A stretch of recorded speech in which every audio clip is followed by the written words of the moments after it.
Welcome to Pallavi TV.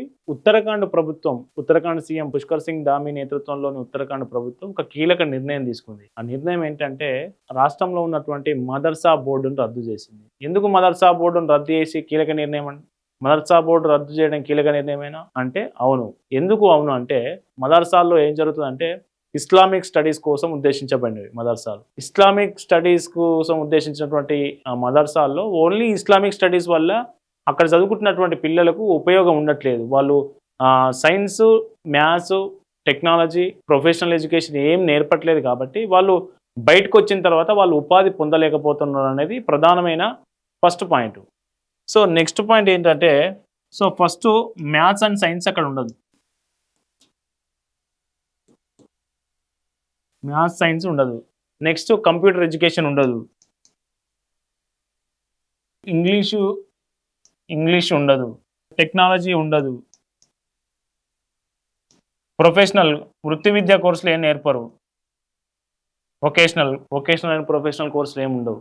So వీటి వల్ల విద్యార్థులు బయటకు వచ్చిన తర్వాత ఉపాధి పొందలేకపోతున్న ప్రధాన కారణం. అయితే రెండో కారణం ఏంటంటే ఆ ఇస్లామిక్ మదర్సాల్లో ఇస్లామిక్ స్టడీస్ పేరుతో కొంత జిహాదీ మనస్తత్వాన్ని వాళ్ళలో పిల్లల్లో నింపే ప్రయత్నాలు జరుగుతున్నాయనే ఆరోపణలు ఎప్పటి నుంచో ఉన్నాయి.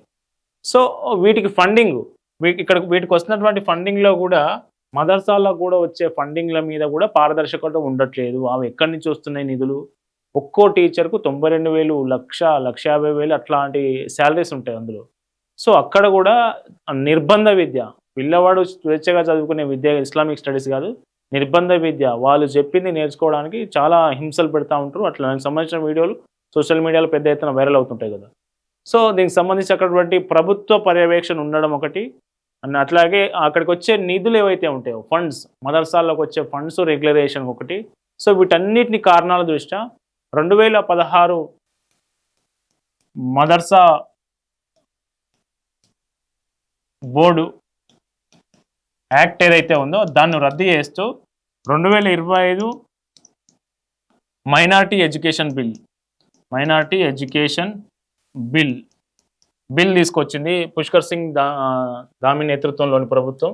మైనారిటీ ఎడ్యుకేషన్ బిల్, దీనికి అసెంబ్లీ ఆమోదం లభించింది. ఎప్పుడైతే అసెంబ్లీ ఆమోదం తర్వాత గవర్నర్ ఆమోదం తెలిపిండో ఆ bill 2025 minority education, Uttarakhand minority education bill చట్టంగా మారిందో, చట్టంగా మారిన తర్వాత ఆటోమేటిక్గా 2016 మదర్సా బోర్డు ఏదైతే ఉందో ఆ బోర్డు రద్దయింది.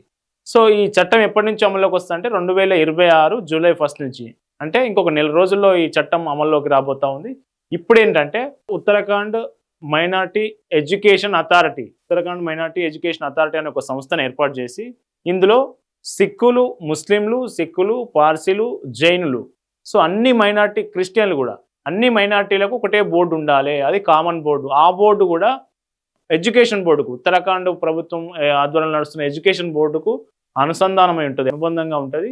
నువ్వు ప్రతి మదర్సాకు ప్రభుత్వ అఫిలియేషన్ ఖచ్చితంగా తీసుకోవాలి, ఫస్ట్ నిబంధన. సో అక్కడ ఉన్నటువంటి మానిటర్ కూడా, మదర్సాలను మానిటర్ చేసే అధికారం కూడా ప్రభుత్వంలోనే ఉన్నటువంటి ఏవైతే ఎడ్యుకేషన్ రంగంలో ఎంఈఓలు, డిఈఓలు ఎట్లా ఉంటారో, సో మదర్సాల్లో కూడా అట్లాంటి పర్యవేక్షణ వ్యవస్థ ఉండాలి, ప్రభుత్వ పర్యవేక్షణ ఉండాలనేది రెండు.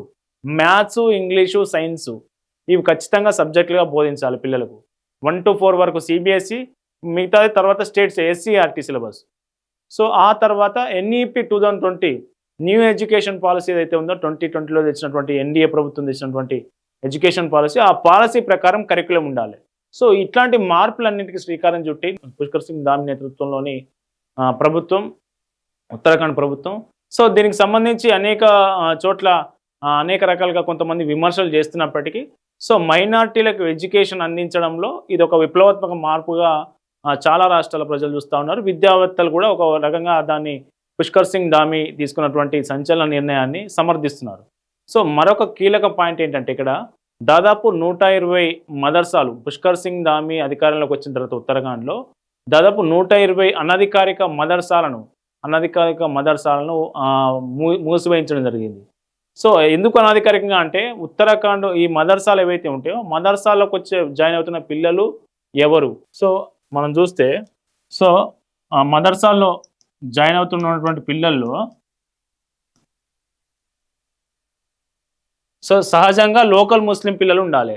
సో లోకల్ ముస్లిం పిల్లలే ఉంటున్నారా అంటే లేదు. బంగ్లాదేశు, ఇతర దేశాల నుంచి వచ్చినటువంటి రోహింగ్యాల పిల్లలు కూడా ఉంటున్నారనేది ప్రధానమైన ఆరోపణ. సో మిగతా రాష్ట్రాల నుంచి వచ్చినటువంటి ముస్లింలు అసలు అక్కడ స్టూడెంట్స్ ఎవరు ఉంటున్నారు? వాళ్ళకి పాఠాలు చెప్పే టీచర్స్ ఎవరు ఉంటున్నారు? అక్కడ ఏం పాఠాలు నేర్పుతున్నారు? లెసన్స్ ఏం నేర్పుతున్నారు? సో ఇవన్నీ క్వెషన్ మార్కు. వాళ్ళు ఏం పాఠాలు చెప్తున్నారో తెలవది. అక్కడ ఎవరు చదువుకుంటున్నారో తెలవది.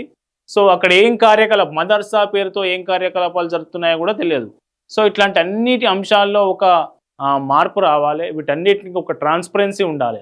పారదర్శకంగా ఉండాలి. మదర్సాలు కూడా ఎడ్యుకేషన్ సిస్టంలో ఒక భాగంగా చేయాలనే ఉద్దేశంతో పుష్కర్ సింగ్ ధామి నేతృత్వంలోని ఉత్తరాఖండ్ ప్రభుత్వం తీసుకొచ్చినటువంటి ఈ చట్టం అన్ని రాష్ట్రాలకు ఆదర్శంగా మారిందని చెప్పవచ్చు. చాలా రాష్ట్రాల్లో ఇప్పుడు యూపీ లాంటి చోట్ల కూడా మన యోగి వచ్చిన తర్వాత మదర్సాలకు కరిక్యులం ఫ్రేమ్వర్క్ ఏర్పాటు చేయడానికి ఒక కమిటీ ఏర్పాటు చేసిన హై లెవెల్ కమిటీ ఏర్పాటు చేసి అసలు మదర్సాల్లో ఏం బోధిస్తున్నారు, మదర్సాల్లో చదువుకునే పిల్లలకు బయట భవిష్యత్తు ఎట్లా ఉంటుంది, వాళ్ళకు ఉపాధి దొరుకుతుందా లేదా అనే దాని మీద ఒక కమిటీ ఏర్పాటు చేశారు. ఆ కమిటీ ఇంకా రిపోర్ట్ ఇవ్వాలి. అసలు ఎందుకు కమిటీ ఏర్పాటు చేసినా కూడా ఒక రీజన్ ఉంది. 2024లో సుప్రీంకోర్టు ఒక జడ్జిమెంట్ ఇచ్చింది. ఆ జడ్జిమెంట్ ఏంటంటే మదర్సాలు ఇచ్చే డిగ్రీలు ఏవైతే ఉంటాయో సర్టిఫికేట్లు అవి యూజీసీ నిబంధనల ప్రకారం చెల్లవు.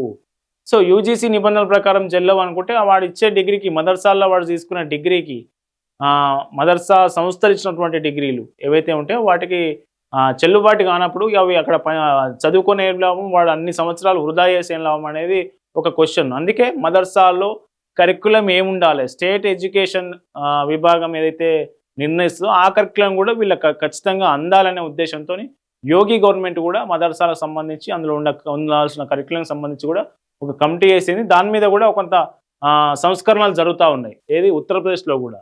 సో ఉత్తరాఖండ్ బోర్డుని రద్దు చేసి కొత్త అథారిటీ ఏర్పాటు చేసింది. యూపీలో కూడా దాని మీద కొన్ని సంస్కరణలు జరుగుతూ ఉన్నాయి. సో తెలంగాణ, ఆంధ్రప్రదేశ్, కర్ణాటక లాంటి రాష్ట్రాల్లో కూడా మదర్సాల విషయంలో కొన్ని సంస్కరణలు అది విద్యార్థులకు ఉపయోగపడేలా వాళ్ళ భవిష్యత్తు బాగుండే విధంగా దేశ పౌరులకు నాణ్యమైన విద్య అందేలా అన్ని రకాలైనటువంటి ప్రపంచం ఎటుపోతూ ఉంది. ప్రపంచంతో పోటీ పడేలా science, maths, education, technology, vocational ఇట్లాంటి అన్ని కోర్సులు విద్యార్థులకు అందే విధంగా కరిక్యులం ఉండాలనేది విద్యావేత్తల నుంచి వ్యక్తమవుతున్న అభిప్రాయం. ఈ అంశం మీద మదర్సా బోర్డు రద్దు చేయడం, అట్లాగే మైనార్టీ అథారిటీని ఏర్పాటు చేసి అందరికీ ఒకే రకమైన విద్య అందించడం అనేది ఉత్తరాఖండ్ ప్రభుత్వం తీసుకున్న ఈ నిర్ణయం మీద మీరు మీ అభిప్రాయాలను కామెంట్ చేయండి. చూస్తూనే ఉండండి పల్లవి టీవీ.